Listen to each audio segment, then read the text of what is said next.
Bang! They got troublemakers in the house. That's freaking nuts. What's up?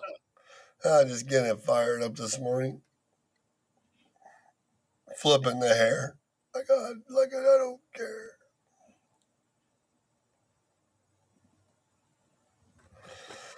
It's you know what? It's a good this morning while I fire it up. We got so many topics today because like I'm still going on the topic out you were talking about in the emergency room. You know what I mean?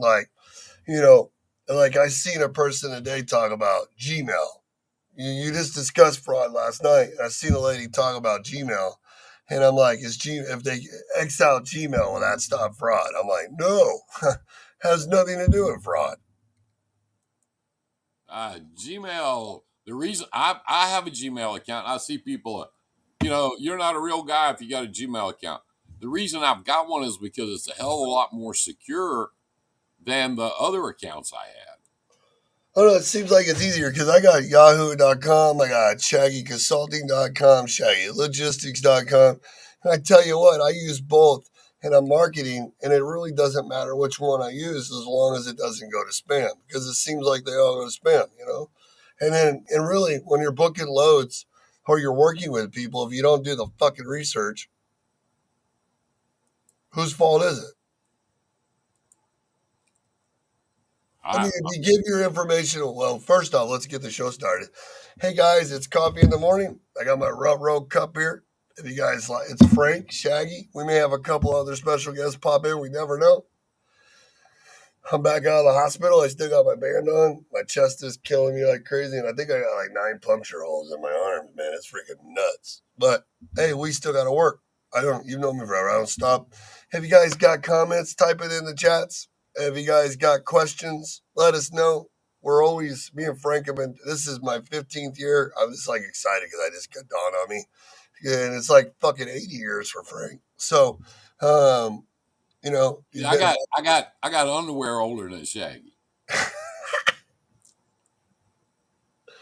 um, and today I just want to jump on before we get started. I got appointments all day, so I don't have a lot of time. And I just wanted to recap what Frank does because we talk about fraud, liability, claims so much, and it's still a good topic. And especially when you're new, it's a huge difference because two things are happening. One, you can get screwed and lose your whole dream before you start because of fraud and not doing research and getting caught up. And if you're established already and you get caught up and somebody steals your identity because you're not paying attention to what's going on, and you get that letter in the mail that says, Frank, your insurance is being caught because your truck is being used at 4 other trucking companies. What do you do? How do you stop it? What was your plan? How are you being proactive, right? What should they do? Like you in 2 minutes, I can share a screen where I can go to a guy's website I've showed before and buy your MC authority for $17. Yeah. All you gotta do is look up on FMCSA under license and insuring and look up your insurance company. All I gotta do is call you and be like, hey Frank, yo, hey, what do you know, all I gotta do is get your email. Yeah. Yep. That's it. I go on the Secretary of State and find the owner, and I got a W-9. You're so busy doing stuff the wrong way, you're not even going to know until that call calls. And it's too late. How do we pay attention and stop it? I mean, you've been running a business forever. Why does it happen to you? Well, Why don't I've got Frank got all that? the security stuff I can put on a computer on there, and I go, I had to subscribe to a couple of different things to check stuff like that, like your mortgages and your payments, see if anybody's stolen your ID, and uh, also I run a check on it with through my security. The people that I use for like my banking and stuff like that, those people automatically run checks for me, so I do that. But for that stuff to work, you have to pay attention to it. Dang, we got weird other people coming in. Who You is remember that this guy? guy? I don't You know. remember this guy from the webinars? He copped in one time and talked to you. He's a reefer guy, broker, a reefer hauler in Florida. Jared from Frostbook. Am I on? No, We did the sales training. You were in there one time with him. I think it was one time. Remember that, Jared? I do. Does everybody hear me? I don't know how this works. Yeah, it we can hear works you. fine. I'm an old soul. Yeah, we did a late webinar one time where you come in and he was in there and you guys were talking about sales and brokerage and stuff. It was one time. He's been around with us. He's been around with me before I even started doing any of training. Not as long as you, but probably a couple of years after. So he'd come on because he's doing reefer and he has a brokerage that's now 6 years old and his trucking companies. How many, Jared? No, we can't hear you. Yeah, what'd you do? You can't multitask while you're on a live show. Fired. Nope. No, you did something. Whatever you did, you messed it up. I like his office though. Look how neat that is. Looks like he's in a closet to me. A really long one. Yeah.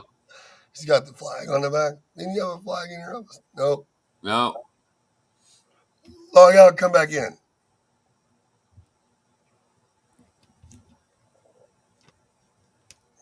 Man, it's early in the morning. Yeah. So I wanted to talk about. I was going to come on this morning and talk about fraud, liability. Well, No, nobody was on my show last night. I was like 3 people all night, so I don't know where everybody's at. it happens. Yeah, they didn't care. They don't care about fraud. They care about other weird stuff. I don't think you really care about anything right now. I think that we just care about getting it handed to us. You know what I Yeah. mean? Yeah. You there now? Say something, Jared. No. No. He had it before. Yeah, you had it before.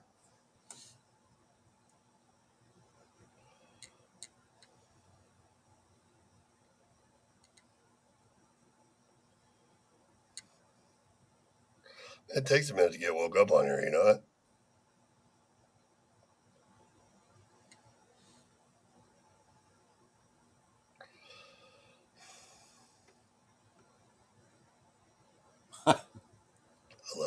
Oh, it's fun. I know, right? Yeah. Okay. Well, while he figures out what he's doing, we'll pull him down here in the corner because we can hear him when he's not on here. Let's talk. The good thing about these videos is we may not see a lot of people right now, but I know that a lot of people come through and watch over the day. It's early, you know. You got 8 o'clock Central Time, 7 o'clock East, you know, or out west, and I think it's even 6 o'clock somewhere. They're still waking up in California, probably. You know what I mean? So it's great, but you know, one of the things we ask, I wanted to do a show. I was going to tell you this morning before I call on, if Jared didn't come on. I want to talk about why don't we care about. Remember we talked about this one time. It was a great show. We always talked about it's not so much the fraud. We always say fraud, and people are like, oh man, blah blah blah. Okay, let's talk about what if. What if my trick breaks down and I'm a new authority? What if I get my new authority and no one will use me in the first 90 days, but I get 100 brokers that'll use me in the first 90 days, but not one of them has freight where I'm at?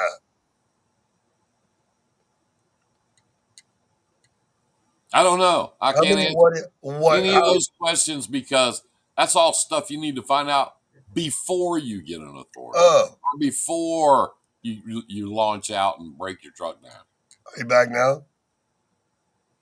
No, No. he's not. He's not. We'll have to try it later, Jared, and get it fixed. Jared, go on your thing and down there where it says microphone. You see that little microphone icon? Click on that and see if that'll help.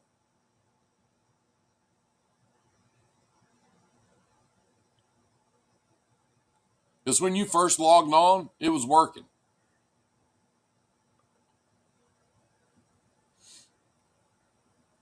It was loud and clear, too. Yeah, it was sounding good.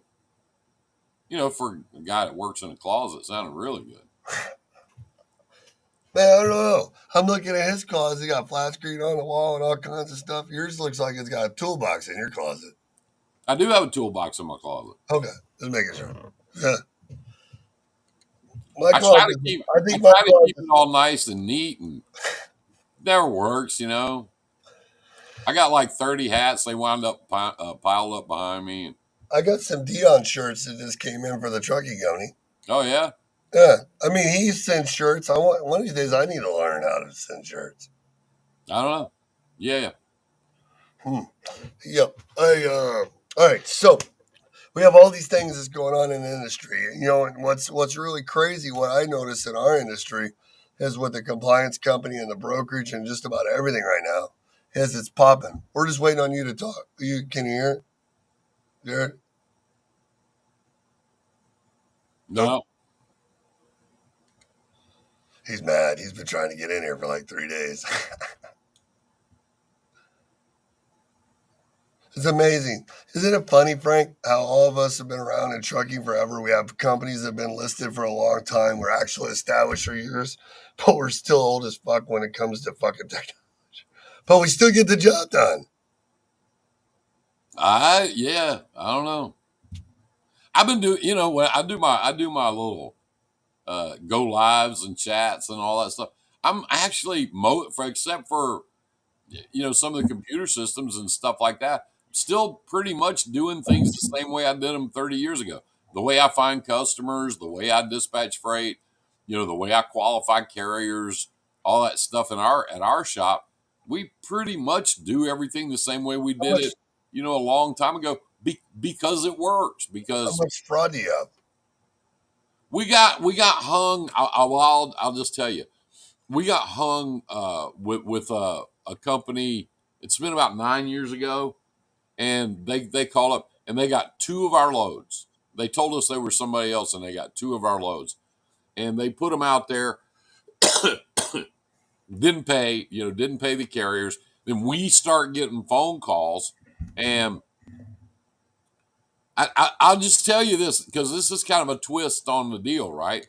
These carriers started calling me on the phone. Hey, we haul a load. This guy said he was this and this and this, and came to find out you originally had it. And I said, well, why are you calling me? And the guy goes, because we haul the load. I said, you didn't get it from me. You called them. You called that fake broker, and you booked the load. So now all of a sudden that's my fault. It's my fault you did that. What's the deal? I said, as far as I'm concerned, you didn't haul anything for me. I don't owe you anything.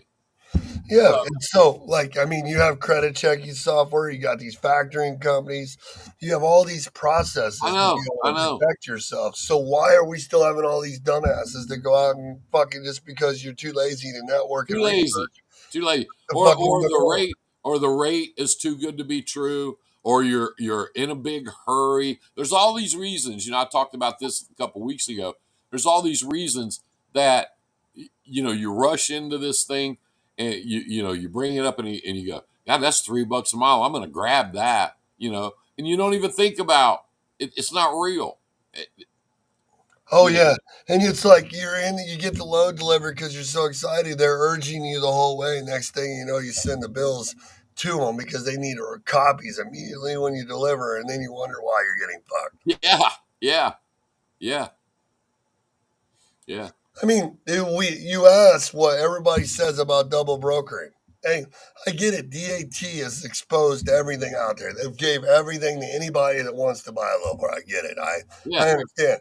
But it doesn't mean on the low board when you talk to the guy that you can't even fucking understand and you take a load, put the dumbass sign on your head. This is the dude you have to deal with afterwards. The one that can't communicate. He can only tell you very little.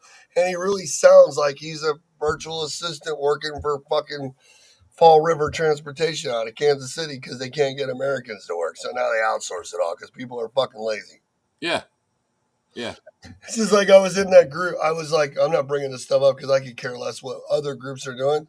But I mean, I swear, I've been in these freight groups and stuff, and there's these guys running around there like total fucking assholes when you listen to them talk, like one sided straight across the board.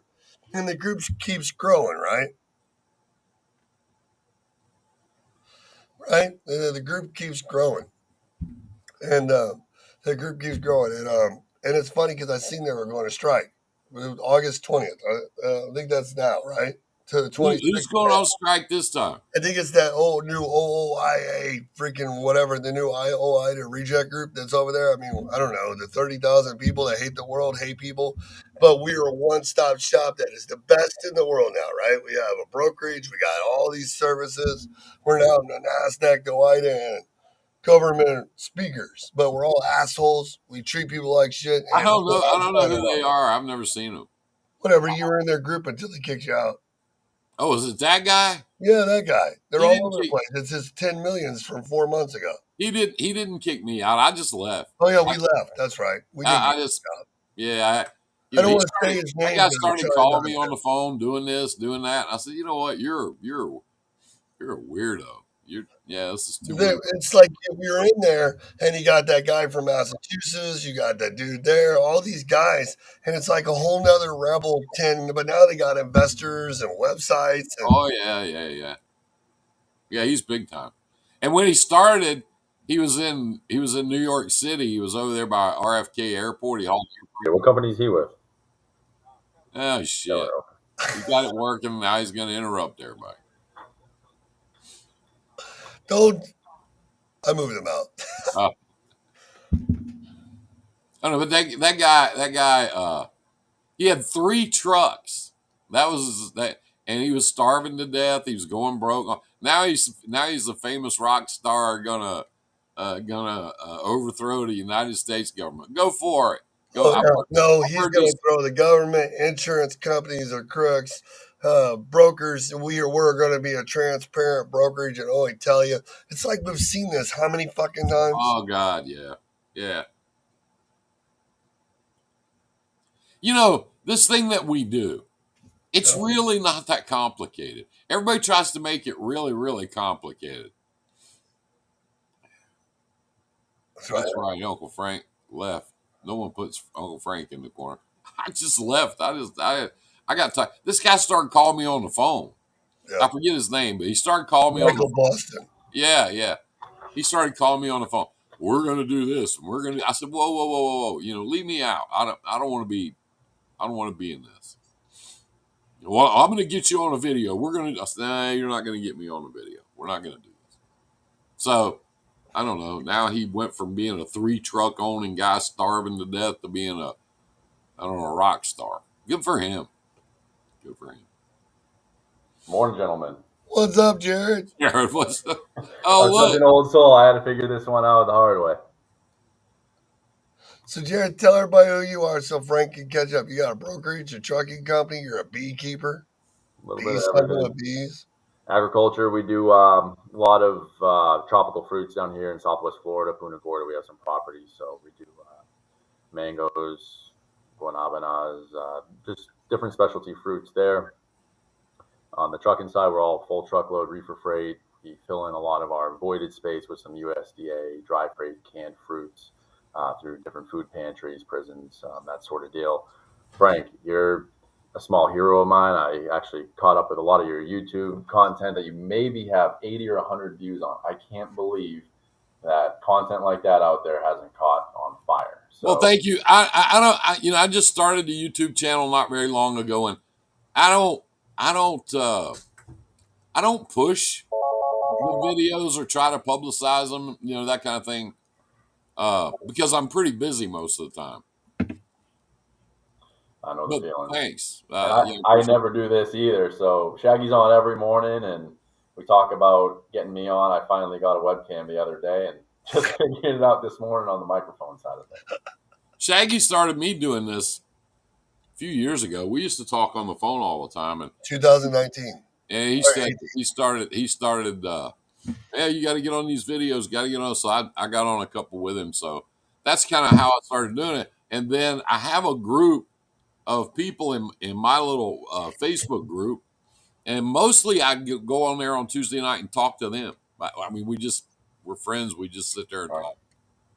And then whatever people want to talk about, we talk about it.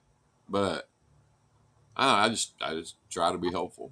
Yeah. USDA, man, we had a couple of USDA customers here in Tennessee a few years ago, and I mean the freight was good, the rates were good, but I had to actually I had to actually hire a girl to manage their claims. I walked in one day and I had a stack of claims on my desk that big from those guys, and I just stopped. I called them up. I said, I can't.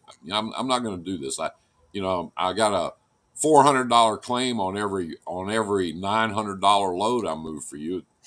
Yeah, It that's no ain't problem. working out. What were the claims on? Was it reefer freight or No, quality? this was bags of like pancake mix, Mhm. that kind of thing. And they So, came in these big bags, and they went to all these like FEMA DCs and stuff like that. That was their primary customer, food banks, stuff like that. But every time you get to where you were going, there was 8 busted bags, and, oh, okay. and just I went over and met the people, and they begged me to move their stuff, and we were moving a lot of it on our trucks, and then we just brokered the rest of it. But oh man, we couldn't deal with them. Too much. No, the claims will eat you alive, Oh, especially if you're in the brokerage side of things and you're only making a couple $100. You're that's why we quit doing produce a few years ago, because everybody, it seemed like for a while there, everybody was just getting claims happy. I mean, it was just every load you hauled, somebody rejected part of it, or yeah, I just got out of it. So I'm particular with what we haul on our trucks, what we take on. So we funnel everything through our brokerage, haul as much as we can on our own trucks, and then the overflow goes to our contracted OOs. And then worst case is, I've heard you say multiple times, I harvest honey in the back office here behind that door. So I stream your YouTubes, and you always talk about some of the brokers and the DAT load board, but some of our freight does have to get out there to meet the right network of trucks. But we stay away from grass, asparagus, mushrooms, anything that can decay quickly or doesn't have great quality control and quality measures in place. There really is no grading scale for mushrooms. So we avoid the highly volatile commodities and focus more on processed foods, leafy vegetables. We have no problem doing berries, and it just depends on who you're doing business with, what sheds you're shipping out of. The guys up in Washington, I've had a few problems just because I think of the integrity issue up there. But our guys here in Florida, I cherry pick them. I know who's honest and who's not. The farmers here that, they're staked the land 100 years ago versus the guys that just moved down from the Northeast and dropped a 10 mil and they just want to turn a profit. They file claims where they can. That's how they sometimes make Yeah, money. where are you? Where's your office? We're in Fort Myers, Florida. Oh, I used to haul for Yoda Brothers out of there. Okay. Yeah, Hurricane Central right now. Oh yeah, Almost every year we get nailed. I had 3 trucks at one time dedicated to Yoda Brothers, and 2 of them started out in Fort Myers every week, and the other 2 started out up in South Carolina, and we ran regular routes for them. Isn't it amazing too how everybody bitches about the rates, but when you look at Jared all the time, like he's built a company in Florida, right? Like Yeah, Florida, like yeah, that's Florida, right? We're talking about Florida, isn't it? yeah. The cheap place, Florida. You know what I mean? Like crap, right? Nightmare to get out. But Huh? I have our customers. I got my truck. He's driving from Brooksville. I had some braces welded up on some axles because they're starting to bend in. I got to get rid of that trailer too. But he's loading up a load of frozen shrimp for our boats in Fort Myers Beach. They just launched them 2 or 3 months ago. I don't know if you saw the pictures. They were washed up on land. They put them back in. They're coming back in with their first couple loads of shrimp. Warehouses are full, and everybody's getting back into business. So you just got to be honest. I think hardworking, always follow up. Both you guys harp on the sales side. You make one call. If you do get the business that day, you're going to get back solicited, or the next cheapest guy there will undercut you, and that's not the customer anybody wants. You want to go after the quality guys. There's a food shipper up in Western PA. She said on the onboarding call that I had last week, we're not looking for the cheapest carrier. We want people that'll do a quality job, do multi drops for us, communicate well, get things picked up and delivered on time. That's their most difficult issue. And on our brokerage side of things, when we're not dealing with the trucks that we regularly hire to move our overflow freight, they no call, no show. They send a video of blown radiator, steam coming out of the hood, and you can see snow in the background. Like, don't freaking lie to me. This is August. It's not the right video. So it's just one thing after another. And if you want it done right, you do it yourself. And that's why I appreciate you, Shaggy, for allowing me to post up. that we're taking on new owner ops and looking to grow our asset side of things. Yeah, because And you I think look now's at a it, good you time. guys, but you guys aren't like me and Frank. We hate people that have those ads. Like I actually have a show for me and Frank, and I actually been going through Facebook groups and taking screenshots of ads, Mm-hmm. like people's hiring ads, Arc and I'm Best. setting it I up. get it every day. Arc Best. Yeah, Yeah. we're gonna screenshot all the marketing ads, man. Right, these different ones. And I'm using them for my training, like with the Josiah that I'm training it. They're getting ready to add on owner operators, and he's a driver. So I'm teaching him how to use the ads that other people have, showing him which one as a driver he would respond. And we're learning to take stupid stuff out of information and put the message like the house, the car, the family, the kids, the boat, the fishing, the snap, red fit, what do I want to do? And why are we not doing it? Are we the day and age where the guy had to sacrifice his life 30 days at a time? But see, this goes back, Frank, to important. What you do at your company with your freight now would probably get a guy home every weekend. He could be home during the week if he wanted to. It's kind of round trip dedicated. They know what they're doing for weeks and weeks at a time. My guys, Yeah. You my got guys you are two all years. dedicated. Yeah, that's what I'm talking It's about. not kind of dedicated. It's the same thing over and over and over Right. and So over. you take Dion trucking. What I'm working on right now, I'm posting lanes, and I Yeah. don't plan on running him east of St. or west of St. Louis or I-35, Minnesota. I don't plan on going east of Ohio or south of Tennessee. I don't give a fuck where everybody lives. That's where I want to work. You know what I mean? That's where I want customers. If I get customers outside that box and I don't feel like they're good ones, I've already gave one to Jared. You know what I mean? It doesn't Well, fit me. yeah, everybody who's an eyes at Florida. There's freight in Florida. I mean, you just gotta, a lot of it's agricultural, a lot of it's import, that kind of thing. But there's freight down there. There's just not as much coming out as there is going in. But there is freight going down there. Right. I, So I what I, grew up in Florida. I'm from Florida. I still have a house in Florida. So We but I pull was air. getting ready to We go do with it. the I'm difference not in going to be niche. part of the issue with those dollar a mile, 80 cent a mile TQL crap out of Miami. So no, out of premise, I don't Well, contribute most to of that your problem. freight's customer anyways, right? What's that? Most of your freight is customer anyways, right? Yes, for right now. And, Yeah. we're onboarding, a considerable amount here in the next month here, getting into Q4.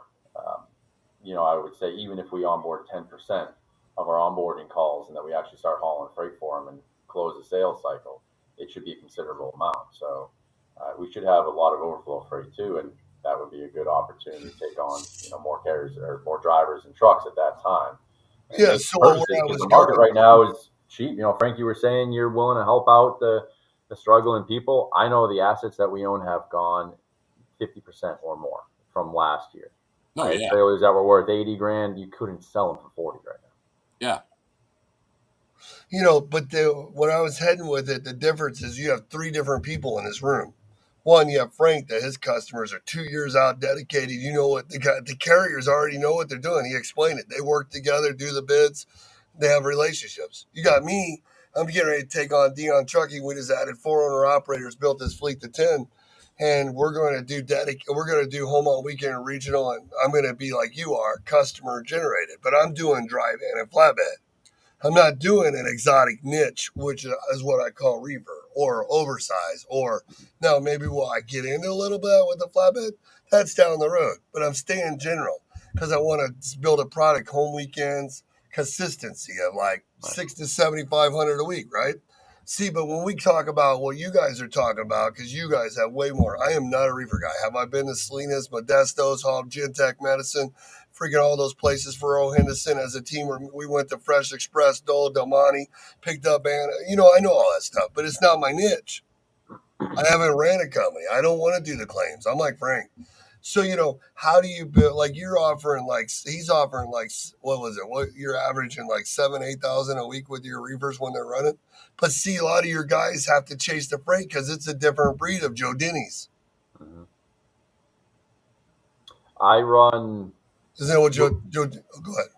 We do follow the produce and the pushes. That's kind of where we excel at the in our profit margins, and we do follow from say Florida, Texas, Mexican imports, Nogales sometimes, but I like to tell everybody we like to stay east of the Rockies for many reasons. Try to avoid California unless we have a special request. you know, and then it's kind of name your price and then talk to the driver. Hey, you want to hit Cali or not? We make the decision there.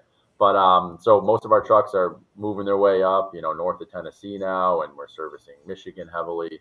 I see what the rates are doing for a lot of the dry freight. You know, our overflow canned goods out of Michigan are, you know, over 250 a mile just on the open market rate. So rates are coming back. Everybody's talking about doom and gloom. And Frank, I heard one of your more recent ones. You can find crap freight anywhere, any market, or you can find good freight anywhere, any market. It's just how you position yourself as a company, where you position your equipment, and how you conduct yourself as well, and all It's the all connections you have. relationships. Yep. You know, you've hit on two things so far that's all relationships. You know, you're talking to your girls in the back about don't use DAT, don't use DAT. The reason we don't have to use it is the few times we have used it, we qualify the carrier and kind of make them family. Yeah, hey, how many times you got trucks here? How often are you here? Where are you based? Where do you like to run? What do you want to do? You know, so we've got what you know, we've got and we call it. If I walk in the room and somebody's having trouble moving a load, I go call your histories.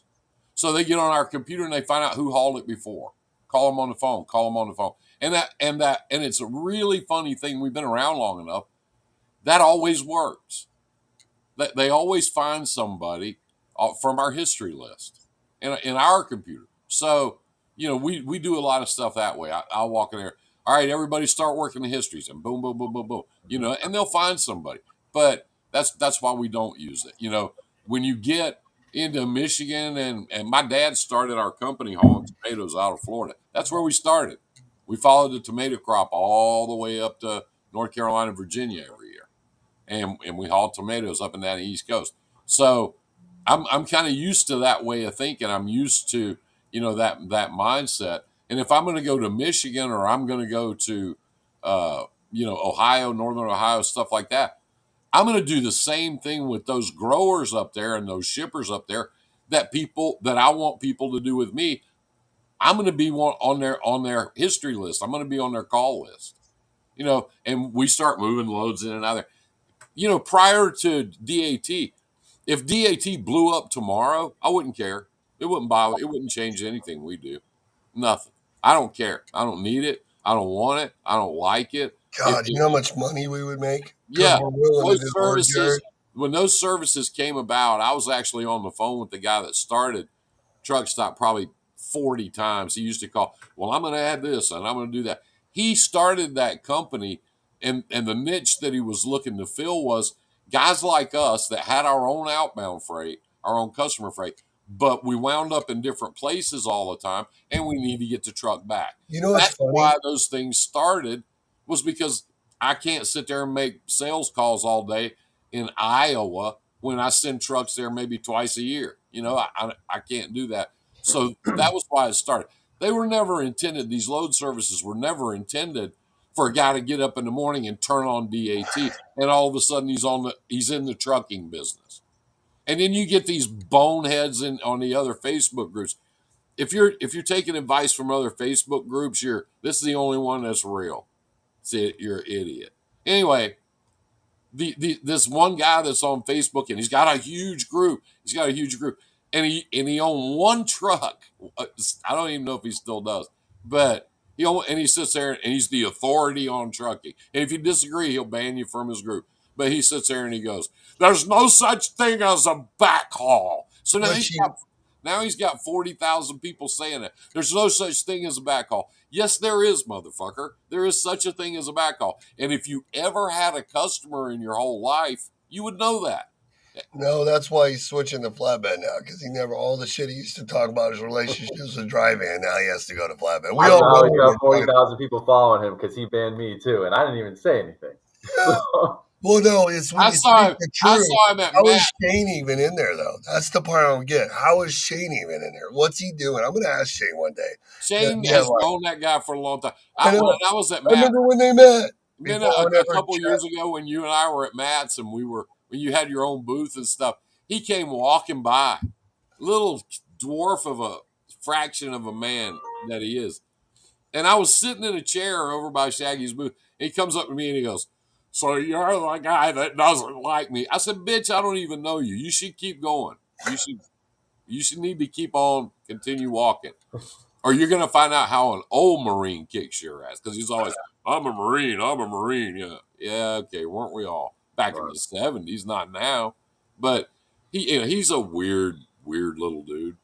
Shane, I don't know. Shane gets along with him. I don't know. I don't get it. Well, I get some of the other guys that are on there that we know and that are in there because they don't have nowhere to go. That's like their livelihood. Shane is just a nice guy. He gets along with everybody. I mean, I know. you That's know, what I said. I just don't know how he puts up with it. Like, because he's so spot on in information. He's building the shop. He's like Jared, but like 25 trucks ahead, 30 trucks ahead in a shop. You know what I mean? But yeah, you're a little opposite. So he's got the shop, but I don't think he has the brokerage. Jared's got the brokerage ahead of him. So they're kind of like, and like Jared's like always on those numbers and stuff. And I'm more like the pitcher. And that's how Shane is, man. Shane's like, man, if it's 15 cents over there on a credit card percentage, man, he's like making it. That's how Jared is. Like, he's always telling me, you need to do this. You can I'm save running here. the numbers. Do this. Yeah, run the numbers. And I'm more like, put it in the pictures. What's your, like when somebody asks me, how do you adjust fuel surcharge? I'm like the easy guy. I know there's several ways to do it, but I'm like, dude, you got one truck, you got 4 trucks. Look at the last 4 weeks of your fuel. How much did it go up? Take the $300 that it went up, divide it by the miles you're running in your plan, and add it to your numbers. But they can't think that far. You know what I mean? That's right. But then they make it all complicated. He's showing Shane's hat. I know. 3 miles, yeah. Everybody sends you a hat. yeah, everybody does. He's smart too. The other day I seen Matt Ames buy one of his trailers, and Shane's so smart he left green miles on the side of it for him. They're not going to take that big sign off the side of it. You know what I mean? Yeah, I get Free it, advertising. I know. It's just crazy. man. So, like, the difference is, so what are you doing to maintain your owner operators? What kind of product do you have? Because me and Frank love interviewing guys. Like, this is a good interview for us, like with your brokerage, because you have all the customer freight and you're moving, and you got your sales guys that are selling. Like the guy you have in California with all that experience, he's a rock star. Like, I love that guy. Mm-hmm. Like, just the conversation. I can't wait till he gets his element back to where he was and gets really grooving. Because when you add that piece to your pie, what I like about what you're recruiting in your ads is you're not lying to people. Like I hate people that are out there still saying 8 to 12 and I can't pronounce their name. Like, I mean, holy shit. And you're responding. I mean, if you want that, I mean, I don't get it. So like your product, what do you guys do every week right now hauling reefers across the United States? Like if they stay out, like some of your guys stay out 30 days. Some of your guys go home on weekends, right? Well, I tell everybody, Because freight chasing, I have a lot of private right? talks. Right, guys? Hey, listen, guys, I'm gonna bounce. I got some phone calls I got to make. Jared, Nice good seeing you, seeing Frank. you. Good seeing you, Holler. We go red fishing every season. Next time you got to hook up with us. I got a couple charter guys too, a couple friends with flats boats, so let me know. Well, we just drink and fish, man. We don't make a big deal out of it. No, nothing. You gotta go. Have a good time. I like to go at night. The sunset's a way to catch the reds there. Next time you should have said, Frank, I'll buy the beer and the bait or whatever, and you just bring the boat because Frank's already got one. Probably. I've got my boat over there. All right. I thought you followed Frank. Frank's got the boat, the Harley, the bikes, the brother that sings in the place. That's his romping ground. So you have to come up to his area instead of going down. That's right. So yeah, we stay pretty busy. All right, you guys, hey, have fun. Jared, good seeing you. Thanks, Frank. Shaggy, You too. glad you feel better. Oh no, I'm getting ready to go get the muscle waxers, and I was waiting for the pharmacy to open. That's it. Let's get the drugs in there, and then maybe you go back live and babble a little bit this afternoon. No, I'm not gonna give a crap one. No, I'm good. Just maybe do a little drooling and talking. Yeah, to I got yourself. 2 days, and this doesn't 3 days worth of stuff, and if it doesn't drop it out, we're going to go to a specialist. Have fun, guys. Have a great week. Take it easy. Have a good one. But I'm here working. You got to work. So Frank got distracted. So like what Frank was saying, because you guys, I mean, I've done the reefer stuff, and every time I've always done reefer, the only way to make money is to chase the niche. Because otherwise, I mean, unless you're doing what you're doing, so you're either chasing the spot market, right, in reefer freight, the seasons, right, or you're chasing the seasons and you're doing that contract stuff with volume that pays decent, that you're looking for where you're getting the same loads all the time, not the cheap stuff where they have flour sitting in the flour mill for 2 weeks until they need it, right? Right. Stuff that's I don't like to say chasing. I like to say, we work with, and we just go along with each seasonal region and freighter that we want to move. When you talk about the owner ops side of things, Well, I mean, like, okay, so what if I have 10 ads? So reefers is different than dry van and flatbed because one, it takes a different breed of drivers, right? right. What I was going to say is that I always tell everybody if I'm coaching them, I do some one-on-one calls. It's the same thing with ads. And when I talk to anybody networking, it's not about reinventing the wheel. I don't believe there's any way to reinvent the wheel right now in transportation. Some people are trying to get on electric trucks and this and that and automated. Sure, it'll probably come, but don't even worry about it right now. Focus on what you're good at, what you know. Um, We talk what, about what it comes down to, for calls. instance, pick up the phone and dial. I don't like getting emails. I get solicitations all day, every day. And if I get a phone As a call, customer and with the other side. You get all three sides because you're a right? Because we're customer. in Blue Book too, which is Yeah. almost a problem. The phones don't stop on some days. The emails certainly don't stop, and it's just like, hey, I'm so and so with American Integrity Logistics, and they have a brand new MC, and their emails are all misspelled. But I'm getting off topic here. Yeah. To what we're focused on, what you were asking me is, we're not reinventing the wheel.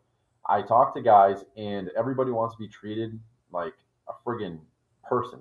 And a lot of the drivers, company drivers that come on in our trucks or owner ops, they always tell me, there's always these hidden fees. They're short paying me. They're copying these rate confirmations and lying. I say everything here is full transparency. We haul a load for a broker, you see the rate confirmation. We haul an internal load, you see our internal rate confirmation. Everything you get in your payout at the end of the week, for the owner ops, they're going to see everything that we have, all the documents. So they'll get every rate confirmation. Um, we run them where they want to run. I know that you have a set area, but because of our expertise and what we're good at, I Different. kind of Yeah. pride myself in negotiating. As long as the lane's profitable, I can make it more profitable, and we'll go from there. So right now, our best profitable lanes are anywhere like Michigan, Indiana, Ohio, westbound to Colorado. We take a short hop, usually some beer, southbound into New Mexico, and load 250, 280 a mile from New Mexico back to Tennessee, Kentucky, Indiana, Ohio. And then we run that, somewhat of a triangle, almost a head haul, back haul sort of deal. And it works out well. I gave an example, I don't know who it was. Oh, this leasing company, because they're looking to send over some references. So I sent them an example of one of our guys who made $9,200 last week or 2 weeks ago on that same lane. Fucking spam. I mean, that's great money. Is it going to happen money. every week? No, but I haven't had a week where anybody's lower than $7,000 in a long time, unless they're home. If you have days off and the wheels aren't turning, of course your numbers are going to be lower. So we run, say, on average about 3.5 weeks a month on each truck. Each truck's averaging, I got my numbers up, sorry, here. It looks like 29,500 a every last 30 days, almost 30 grand. And that's not blowing hot air, promising things you can't do, and there's no gold dust flying around, right? And that includes all of our deadhead miles. So we factor everything. When I run our numbers, I know you said you're different than I am, but I run the numbers. When I factor in miles, it includes all the deadhead. So I count everything as a loaded mile. I was just talking about your analysis. You're like, dude, you're one of those freaking down to the freaking penny that fell on the side of the floor over there. And I'm more of a bigger picture because I think I'm dealing with kindergartners. Well, I think there's same thing, just important different aspects to both ways to operate. And if we can incorporate both sides, that would be even better. Oh yeah. But we do a lot of RFPs, so I've essentially programmed myself. Okay, $2.65 a mile might not get you the load, but $2.63 will. So you have to interpret the market. You have to look at different metrics. Utilize different vendors for past history, forecasted history, standards of deviation with statistics. Like, it does get complicated if you really want to get in there. Oh yeah, we can. Hey, here's a question from EKR Logistics. As a broker, how long does it take to onboard a carrier? Some of these guys don't even have their paperwork together. Shouldn't take, I don't know the specific question, but it shouldn't take more than 5 or 10 minutes to onboard, providing you have your SOPs, your standard operating procedures in place. So on the brokerage side, you'll want to get their authority, their insurance, a list of references. Always call the references. if they're a brand new company, there's got to be a couple loads they've hauled. If they're that new, I typically won't take them on because a lot of our cargo's over 100,000, if not at least on the higher value of 80. Our So half the customers you go into, if you don't have 250, you're not even talking to them. No, that's not true. I mean, as far as our carriers go, yes, but no, it's talking about like Del Monte and the last these big produce callers, man. Their insurance requirement for the oh, go. of course, yeah, and it whittles out. I don't want to call it the week, but come on, guys. Anybody that's listening to this, there's no reason for you not to carry $250,000 in cargo coverage. It's not that much more expensive. But what it does is set you apart from, I'd say, I'm just shooting from the hip. I have no idea the true statistics, but I'd say 80% of the carriers, if not more, have 100,000, and then maybe 20% at best has $250,000 across. It's probably less than that, maybe 20%, might be less. I think that's pretty optimistic, right? So it's probably less. So the question to this question right here, you should identify since you're on the Crazy Frank and Shaggy show. The question is why the fuck are you using with people and even still talking to people that don't have their paperwork together? Are you that desperate and haven't found the right carriers? Are you doing more research? I guess that's a good question. I've never had a carrier that doesn't have their paperwork together. I don't set up carriers on our brokerage unless we have a load for them. A lot of people, new carriers, or there's plenty of I don't know what the terminology is, Shaggy, that you use, but they'll close down a business and open up another one. I call them like ghost companies. They pop up and go down. And we use e-carrier check and stuff, which is an awesome tool because you can see VIN numbers, phone numbers, addresses that are used by these new companies that are related to the old companies. Like, oh, so these guys are just going to go out of business. They have a claim. They don't, their insurance won't cover it. They won't pay the deductible, and then you're screwed. So this is all risk assessment when it comes down to the numbers side of things that I analyze. But when it comes to onboarding, if they don't have their paperwork together, I tell them nicely, hey, listen, you guys got to get your ducks in a row and operate like a true company. You have at minimum 30, 40 grand on your truck at any time you're moving a load, a full 53 load, get with the time. So have your customer packet together and just send it on over. That's what we do with our assets when we're setting up with a new broker, which is really rare at this point. We're set up with over 200 brokers. We haul for a core 20, I would say. And so you basically use the same 20 all the time, like most of the time. Really, unless we hit some oddball place, say North Dakota for a special run or something for a customer, and there's a mom and pop brokerage that, maybe they'll do 20 loads a quarter, so a couple loads a week. And, we'll haul for them providing the credit checks. But everything we do, we check credit, whether it's on our carrier side or brokerage side. I have plenty of shippers, especially in the Miami area. Frank's still listening. He knows how these guys are. They've been in business for a long time, but they work on a cash basis. A lot of the farmers do that here. There's other ones here that just don't pay their bills. They're just looking for another sucker. So they'll rack up, $50,000 in transport fees and just never pay the bill and hope that they don't get taken to court for it. So we always look for qualified carriers and qualified customers. We don't just prospect anybody.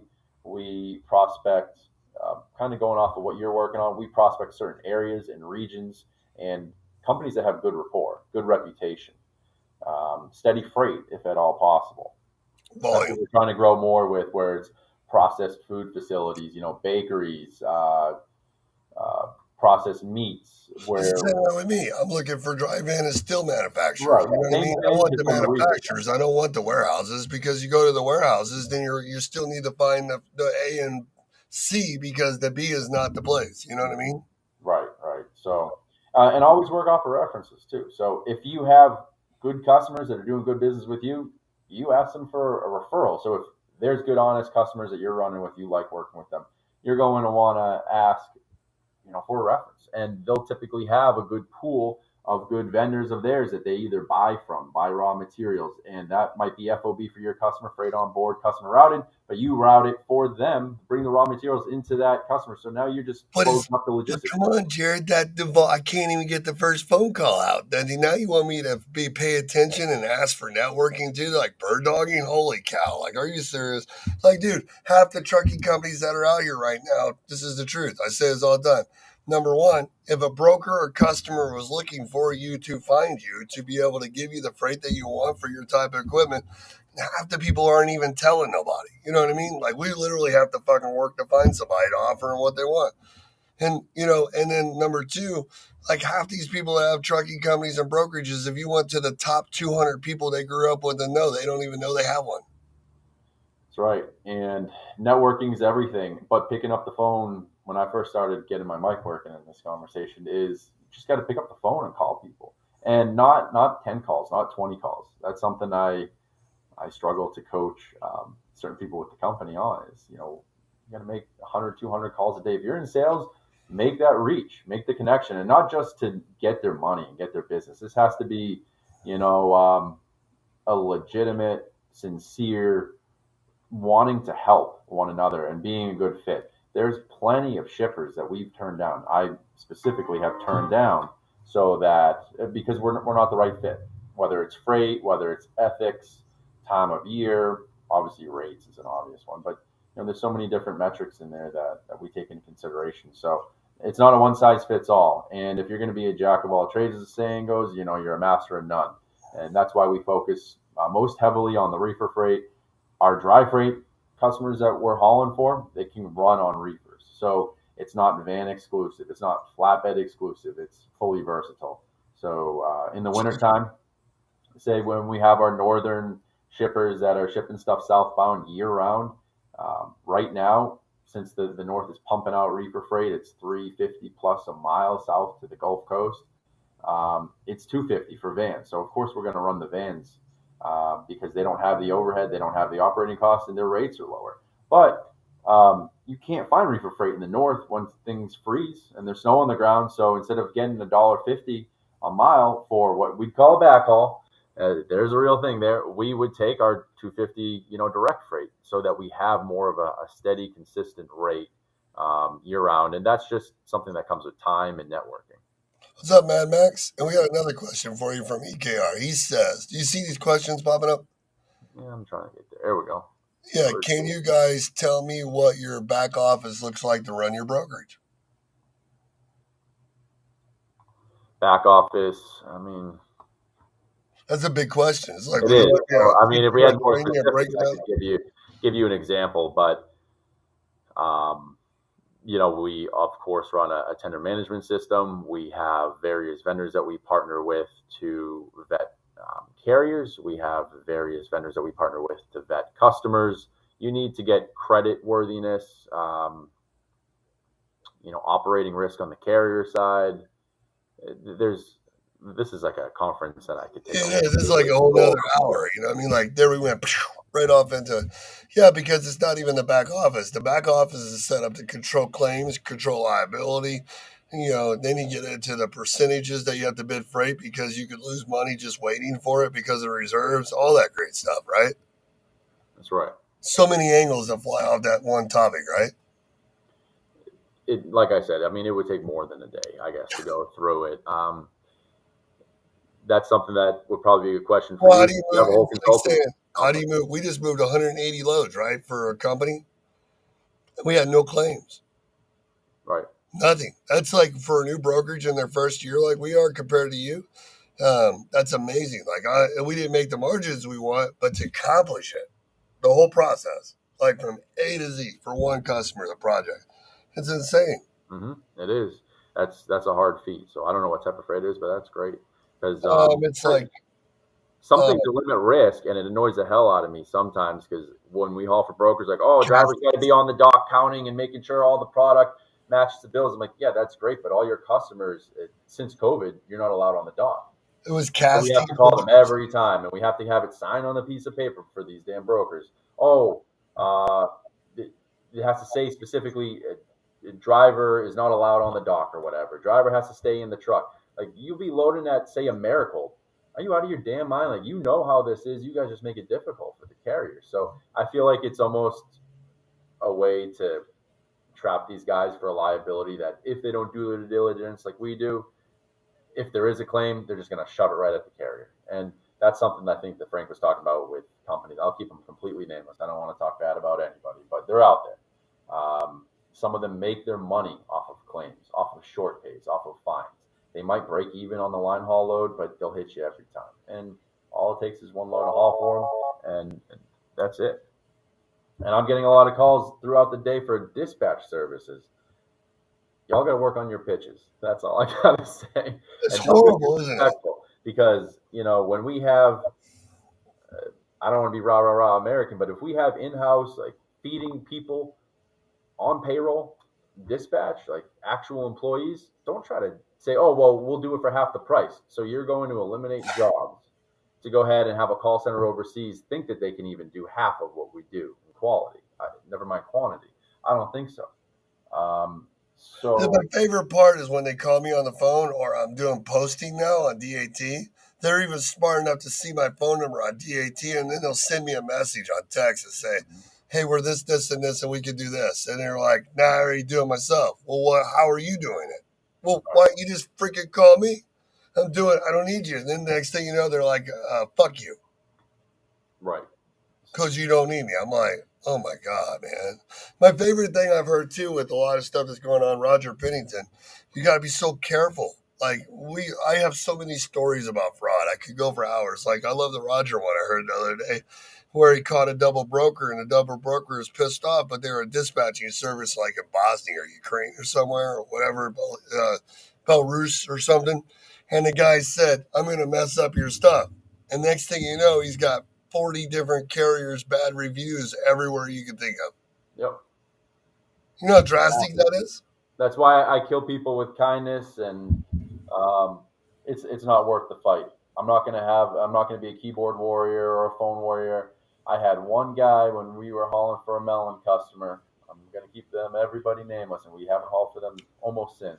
A couple of loads after that, they don't pay attention. They don't pay layover, and that's in the policy. I told them on booking. It took 2 days to load. They were sitting in the field, and they threatened to come down here and shoot up my office. And all I said is, hey, pal, I don't think that's a good fucking idea. I'm not gonna take it personally, but don't friggin' try it. Is all I told him. And I had one of my guys in here. He's all a little upset and distraught, and that happens daily. No, excuse me, not daily, but often for some of these brokers that are dishonest or unethical. And I don't know, but when you go to a large corporation, the big broker, I've been there to some of them, and they have double doors that automatically friggin' lock, like probably bulletproof glass. Uh, If you need that shit for security, then you guys are doing something wrong. That's oh, all. definitely. Like, literally. Like, can you imagine when we first started how many times I wanted to drive my truck through somebody's door? You know what I mean? Because I didn't know no better. All right. That's that burning bridge thing. You learn in business to let other people burn bridges, you just move on. It's the way it works. You have to stay focused to the plan. And truly, if it's a matter of paying somebody an extra few $100 just to shut them up, keep them happy, note it in the system, no load them if it's a carrier that's acting out of line. It's going to save you a shit ton of bad PR on a load board and on whatever other review sites you have. So, we do business with the good people a lot, so often on volume and frequently throughout the year. And then the bad ones we just let go. It's just a learning experience. And there's plenty of So, bad ones out there. so if a guy wanted to lease on to you and work with come and be a refrigerated company with you guys, uh, where would he get a hold of you guys? Can you put your information in the comments? Yeah, sure. I appreciate that. I'll type it in And here. then just let people know that are watching how they get a hold of you, where you're located, phone numbers. You're adding on, like, you have unlimited space for as many owner operators that want direct customer freight, not so much load boards, and home if they want or run if they want, and consistency, right?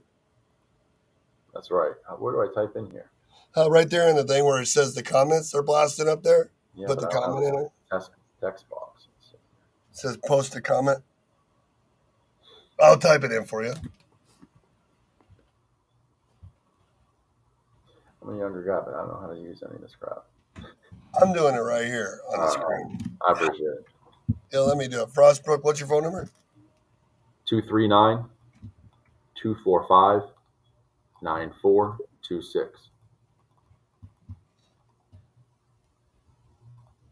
Oh, here we go. I'm in the wrong one there. Yeah, you got it? You type better than I do. So put your email, whatever you want to put in there, websites, whatever. Because we're about an hour or so, and I know we all got work to do. Turn off all those alarms. And you can pop back on anytime. Oh, you're putting in private chat. Oh, Put another chat. Where's the other chat? The one that says group. Oh, in comments. Yeah, see, that's the thing. If I'm in comments, there is no text box, but in the internal chat, I can. Maybe it's you limited me on what I can do. No, I don't know. I Permission. didn't know. Can you copy and just paste that in there, please? Yeah, I'm going to. I got you covered. Thank you. I No. mean, we're taking on good agents too. Anybody, obviously somebody with a book of business, but more than that, we're willing to train them up. But they do need experience in logistics, or we're just not there yet, remote wise, and I don't know if we ever will. To take on new guys in office, it's at least a 6-month learning curve just to figure things out and know the lingo and understand how logistics goes. So my family had a chemical distribution set of warehouses down the eastern seaboard, and I knew the dock side of things. I worked bridge construction. I worked in a lumber yard, and then I ended up at a freight brokerage, and everything I knew had nothing to do with over-the-road freight. So there is a lot to learn, even if you're coming from the trucking side of things. Like you were talking about, his name's Greg. One of my guys is over in San Diego. He's been, he's in the Million Mile Club. He ran a small trucking company. He was actually one of our clients when we were dispatching a handful of smaller carriers, helping them succeed. And that's how we started our freight brokerage in the first place back in 2015. Because it was really necessary to have that central point of contact, get those shippers onboarded, and then delegate the freight out to our dispatched clients. Anyway, that's when I met you, right? Yeah. You're over that company? And with Justin Cleaver and stuff, I remember he was with you. And I don't know what he's up to now. But anyway, Greg, he has the mentality of still going and door knocking. And I said, you might only knock on 2 or 3 warehouses a day around California. You can reach 200 on the phone. And just remember, everybody that you've picked up and delivered to, I mean, he has bill sets in his truck from his truck that he has in file folders from 2012. So just take them out, look at them, and call every single one of them. There's tens of thousands of sheds. And sure, if it's someone like Americold, they have 300-400 facilities in the U.S. You're going to know that, being in trucking. Go to their HQ number and ask, who is in charge of transportation and onboarding new carriers. That's something you guys should think of. Ask a question. Don't just go, hey, I'm so-and-so with so-and-so, and I want to set up to haul freight for you. That's not going to get you in the door. You have to ask for the right person, get them at the right time, and provide some sort of value-added proposition that at least pairs equally with the vendors that they have now, if not surpasses them. But as I said earlier, you're not reinventing the wheel. I don't care who you are, what technology you have, what AI bullshit. And everybody says AI is the key word. I trade part-time. NVIDIA, for instance, popped off. Every time they say AI in a conference, their shares go up another $10. It's a hot term. Don't worry about the fancy stuff. Just be a person, a human being, do a good job. They're asking for another introduction, Jared. Another intro. I am just another freight guy. I have a reefer trucking company, reefer freight brokerage. Been in business since 2015 on that side of things. He's done dispatching. Part-time beekeeper. Got a tropical agricultural fruit farm where we just do. Had a bad freeze actually, so we're not really selling much fruit right now. But we're listed in Blue Book, so I get all the calls that all of our customers and prospects get all day, and I realize how friggin' annoying it is. So, I don't know. When you're doing, I don't have an elevator pitch for who I am, but I'm a guy in the freight industry, and I have a lot of experience in. Yeah, you look like EKR Logistics that's in there talking. I talked to him the other day, so he's still trying. Instead of just taking the time and paying him and getting the real training, she said, "Sorry, I asked." Whatever, Betty. He's like, she's so funny. She works with our compliance company. She's a rock star. She does. She helps so many carriers. She does audits, federal DOT, goes after the IFTA. So she's like the next level. She does what we do now. Plus, anytime we're working together as partners, and man, she goes after FMCSA. She's always traveling around, going in companies that are messed up, and she's been helping us so much. Her and Hazel. We have Hazel too. You remember Hazel, the lady in Buffalo that does the permits and you've talked to her. Anyway, EKR guy, I don't know who your name is, but I'm not going to give you my cash app because first of all, I don't have one, and I'm not going to take money from you for giving you information. Don't worry about Yeah. it. So we're here. Shaggy had me on. Well, yeah, we had a show for him, and it's like, dude, don't give us cash apps. Stop asking the crazy questions on here and get your ass in a webinar and Right. freaking sit down and learn this. Because if you're asking about back office, you need to learn about percentages, bidding, building the relationships, and just like where you're going. I love what you're saying because we're both have been saying it forever. If you call a customer until you got the guy that actually means anything on the phone, all you're doing is investigating. You know what I mean? And if you're wearing a broker hat, you're just a broker. If you're wearing an asset hat, you're an asset, a trucking company. If you're wearing both, then be both. And one of the biggest mistakes I believe people do in sales, even when we tell them 100 times, right? Until you know where you're going and who you're looking for, I don't like giving out more than I have to, right? Like until it's like when you call somebody and they say, "Are you an asset base?" Well, I mean, if they want 10 trucks, don't have 5 and then go and put 5 other companies to get yourself in trouble. Be truthful and legit through it all the way across. And then, like if you had to do 5 5s, right? We could always call up and say, "Hey, Jared, my name is Shaggy with Shaggy's Logistics. I'm a broker." They hear that all day long. But so I like when I do sales calls all day today with William and them, I'm going to be starting out. I'm logistics in a trucking company. I understand that you guys manufacture this stuff. I noticed by the pictures you do live load and you go directly into and you do drop because I see the trailers.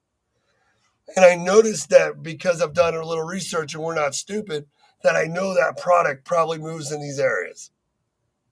And if I use e-carrier check, now I can really find out where it moves if I'm lucky, right? Right.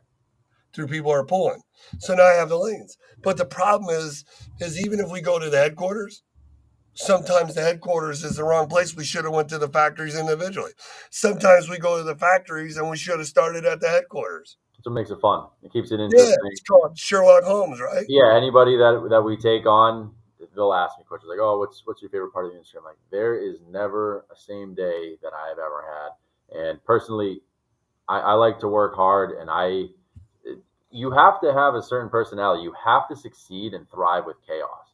If you don't, and you get overwhelmed and you're fragile, then I don't want to be rude, but I don't know if transportation is right for you. People are assholes. People are rude and disrespectful. People steal from you. People write bad things about your company, which bad PR will screw you in especially tight markets. If you're a freight broker, if you're a shipper, Oh yeah, customers, essentially, they're not trying intentionally, but they can have the potential to destroy your credit. Don't put all your eggs in one basket. You can't have $250,000 or $500,000 out in receivables from one customer if that's your only customer. You have to say and know a time of when to say no, because if the freight logistics guy, transportation manager, whatever their deemed position is, it's not their fault. They're doing the best that they can. But if accounting and the bank runs out of money and their finance department runs out of money, they can't just make money appear out of thin air. So you always have to be, this goes for both carriers and brokers, whatever side you're on, your customer, you have to continue to do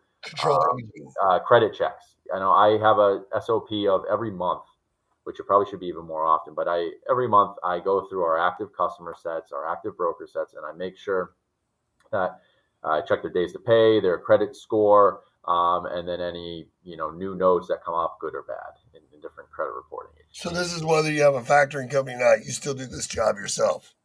Yeah, well, I mean, if you have a factoring company too, isn't it your job as the company owner, if you're running through a factoring company, to make sure factoring company's not going to do it for you, really.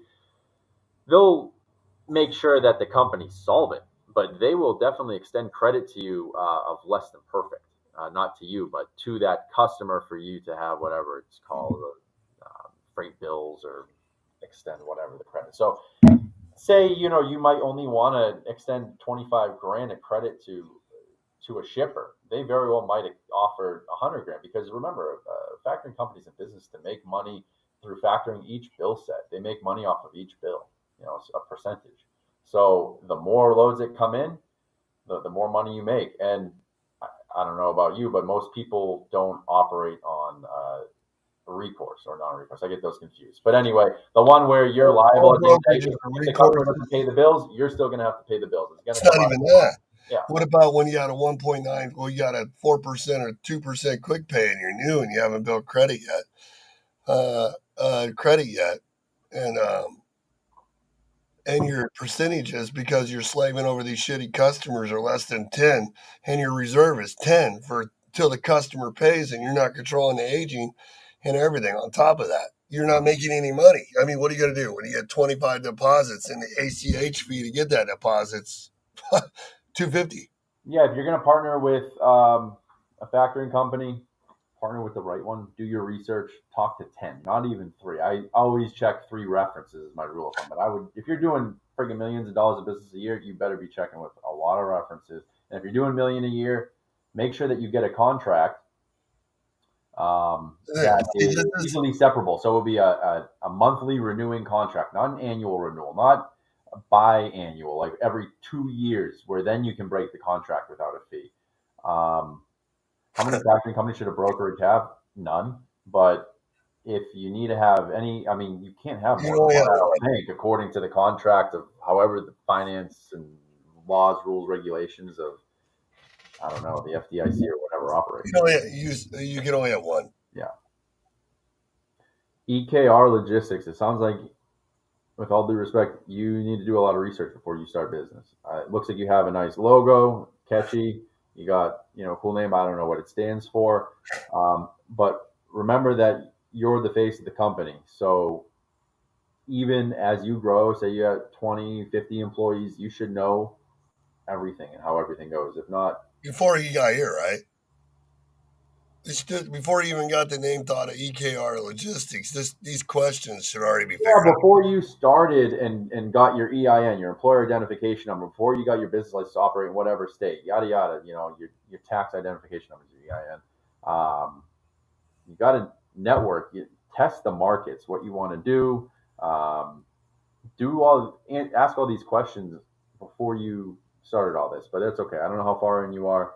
If you want to reach out to me, that's why he's here. Actually, I'm just busting his chops. I can talk to you after hours. I'm always willing to help everybody. But all I can say is start small. Don't over leverage yourself. I got excited before. I had a customer in Southwest Florida. We, I think, had $286,000 out with them. A hurricane came through. All their crops were wiped, and they didn't pay us for 100. I remember that. That was a horrible year. You had all that money. You were a Triumph too, right? Yeah, and they charge us back. Yeah. If you don't have that money saved, I don't swear much publicly, but you're fucked.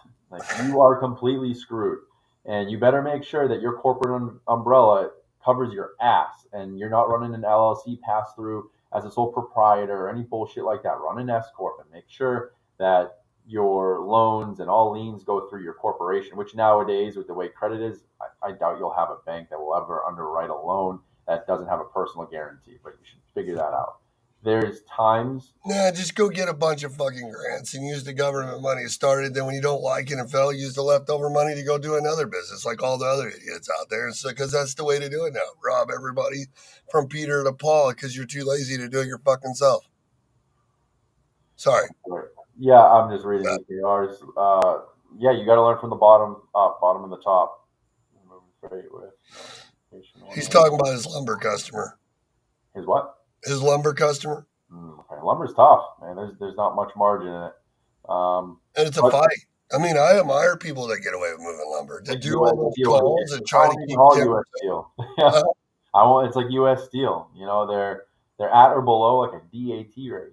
And just like Frank says, if you're operating on the load boards, 100%, then you're probably not going to make it. So, if you're at those rates, you can't. Even Tom at Operify, which is our factoring company that's doing our brokerage, he actually called us when he was doing our factoring with us and said, you guys, by the time you do this and this, because I'm still learning, because I've always worked with everybody else. Remember, I'm the trucking guy, right? Right.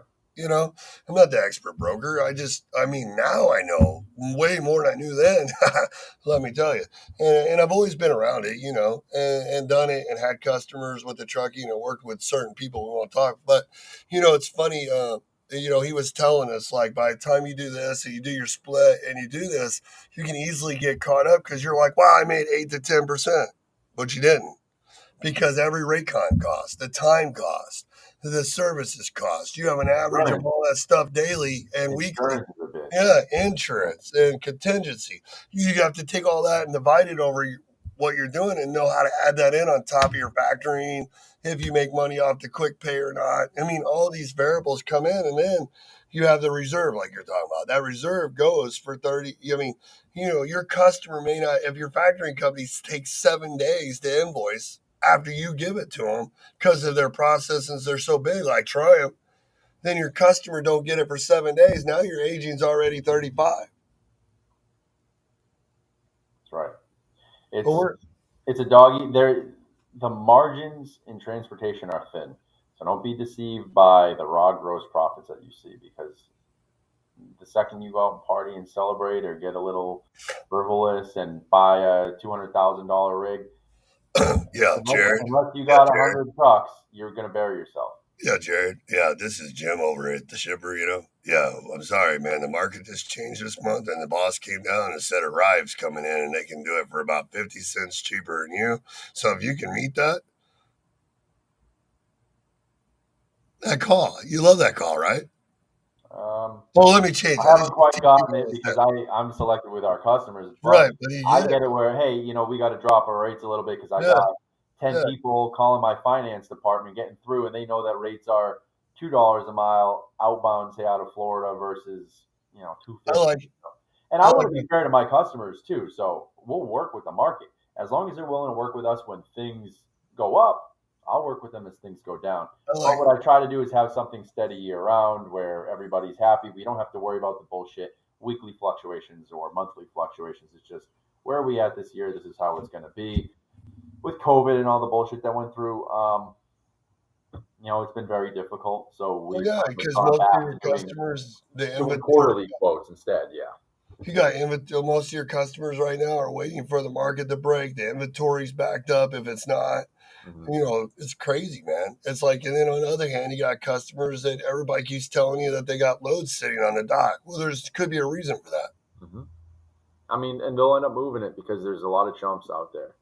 Oh, But I have to say, we've had a couple conversations over the last week. I think a lot of the weak trucking companies, the over the road guys, are either on their way out or already out. And I can tell by how much equipment is sitting in these for sale lots. oh, and it's turning. And it's turning because my phone calls have been blowing up with training. Mm-hmm. How we're adding trucks. We didn't do it this way. We've seen a video where you talk about diversity. Everybody's wanting to grow right now. It's like crazy. But so it's what world do you want to be in, right? That's right. We're good. You can't be a permanent pessimist. You have to be optimistic. Um, as Frank, I don't even know what side of the industry Frank's on. I think he said he's hauling milk and dairy. Yeah, he does it all. He Yeah. used to. Right now he's just doing milk. That's something I have no idea about. It interests me. I here's a great example. Kind of on a tangent. I had a meeting. I remember a couple of years back with the director of economic development for Lee County. They brought together all the transportation companies in the Fort Myers area. So we met up with RSW, which is an international airport here, the petroleum guy that came in, and we kind of hit it off. He liked what I had to say, he liked what we stood for, and I liked the company that they stood for. And sure, there's money in it, but I was like, we not hazmat insured, we're not bonded, we're nothing for. It's not even that. The for trailers jet are like fuel. So $70,000. yeah, so I just connected him to my network of people that might be able to help him out. But you'll have opportunities all day. Don't just jump at the lowest hanging fruit. It has to match your niche and your known expertise. If you're not well versed in it, especially EKR, like, take your time and learn about reefer freight. Get in the truck and start driving. I know it sounds tedious and maybe setting you back in your timetable, but you need to gain a firm understanding, especially if you're the owner of the company, because you have to lead. You have to be a leader. You can't just be a boss and tell people what to do. You have to show them.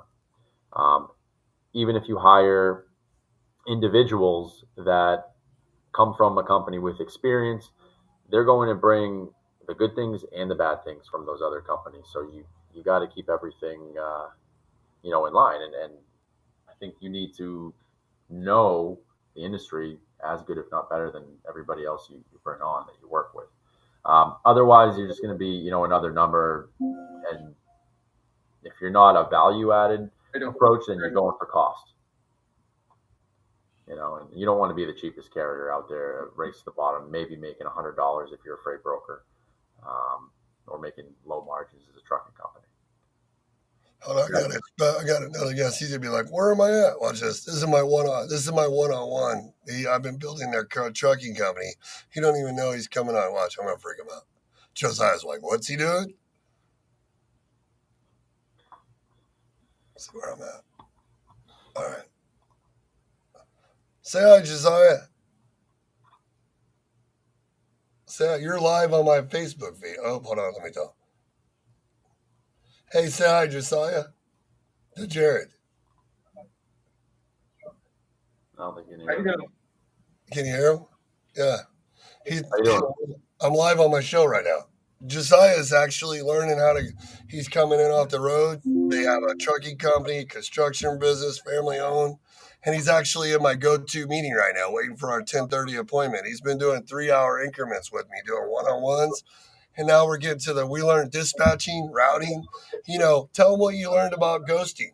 This is something no one does, Jared. This is where you learn to run trucks before you hire the trucks, so you can make them 7,000 a week with real live brokers and customers instead of fake doing it. Tell them what you experienced about that, and you're a driver. Oh yeah, ghosting was it kind of stretches you to your limits as far as thinking number one thing outside the box, multitasking. It tests your limits on what you can keep track of as far as doing hours, miles, who's going where. The way Shaggy set it up was we actually did talking to live brokers.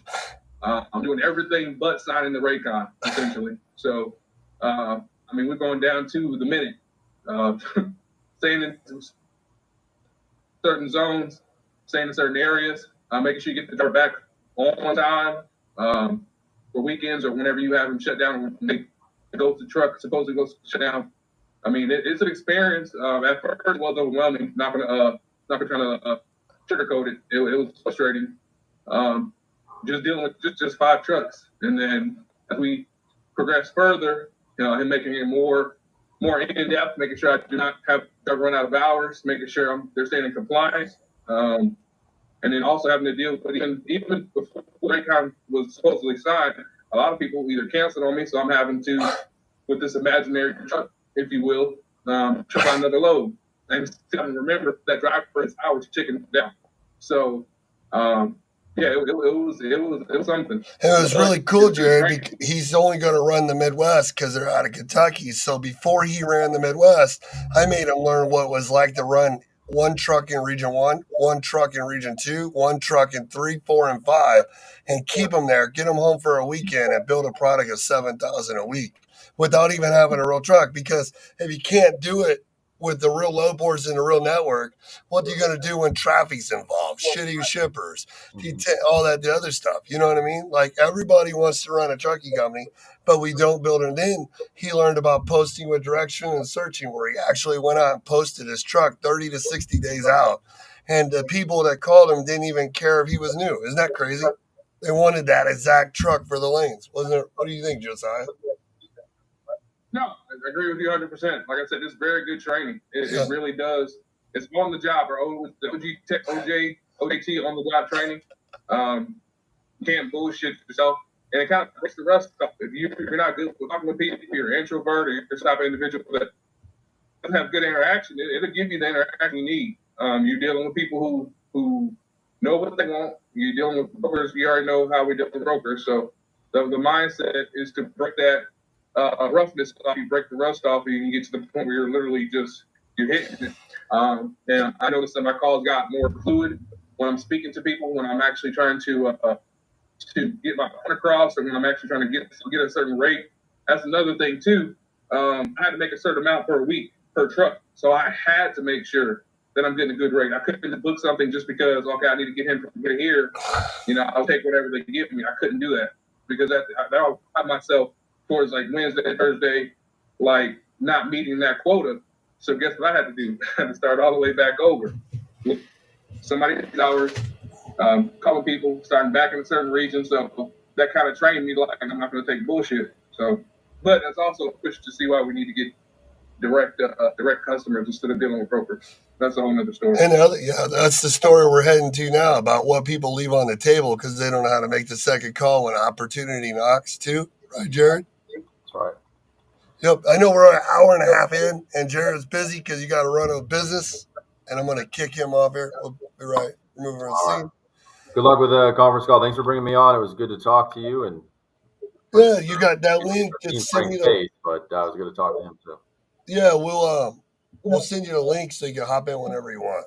All right, sounds good. I appreciate it. Have a good one. We usually don't want to go an hour and a half. There's so much going on in the world right now. Yeah, I can do 30 minutes. 8 to 8:30 would be good, but usually I do 30, but then by the time you got going, the information was great. And well, I was already pumping stuff out when you messaged me. I didn't know you were going to go on today, so I was like, I can do it just after 9. They loved it, man. We had a great view. The videos shared like 40 some odd times. Good. Appreciate it a lot. Thanks, Jared. Thanks a lot. Take care, guys. All right, guys. I got to go work with Josiah. If you guys want to join in like Josiah, we have the group training. He's doing my one-on-ones. You can go to shaggysconsulting.com. And you guys can jump in like Josiah is. We'll be working for about 2 or 3 hours today. And then I got another lady coming in at 1 to 3. So I'm booked up this week until Thursday. I think I got some openings on Thursday. Friday's booked. Guys, if you don't want to do the work, then don't open a trucking company. You know what I mean? If you want to do the work, no, brother. You have to. So listen. If you want to book an appointment, you have to go to shaggyconsulting.com. There's a thing that says pick Shaggy's brain, and then you schedule the appointment as we're available because we're pretty booked out. So I'm booked up all day today. I got tomorrow and some of Friday, and next week is working. All right? And see you guys tomorrow morning. Have a really great day. If you guys need help with insurance, compliance, equipment, and all that great stuff, we really appreciate you. And like I said, have a really great day. Well, thanks for joining in. I hope you love the information. All right? Peace out, guys. See you tomorrow. And tomorrow we will be working on marketing. I got a whole bunch of ads. Josiah will tell you I'm pretty good at marketing. And I took a whole bunch of screenshots of different ads. And we're going to go through them and share them on the screen and talk about why people aren't recruiting and how stupid stuff is. And are you dumb enough to fall for this stuff? Because it's not real. I mean, if your safety score is fucked up, your driver's is fucked up, or you got child support, you this and that, then I get it. But otherwise, think about your dispatching service. If you could video your dispatching service and they're running around with their kids, so guys, somebody's going to say, well, you mean as long as they got a load covered and they're booked, it's fine. But if all your clients that you're dispatching are fucking struggling and broke and telling people on Facebook they're broke, but then you think your dispatching is doing good for them, or your dispatcher's running around doing videos while you should be making better money and they're not building your network and they're just playing on their laptop here and there, why don't you really look at the setup the people that are telling you to do? Why don't you look at that setup? Why don't you see what they're really going on? Where are they working out of their fucking house? Are they running around in their car? You're investing your livelihood into these people for what they say. Do they have an office? Do they have a team? Do they have 15 years of proven references? How many people do you got to put in place? Whether I'm rich or I'm broke, the problem is I'm still here, and there's still clients that are coming on that are doing what we're teaching, and they're being successful at it because they're doing the work. Right, Josiah? He's excited. We're going to do the work. Do the work. You got to do the work, right? All right. So we're going to, guys, peace out. See you tomorrow.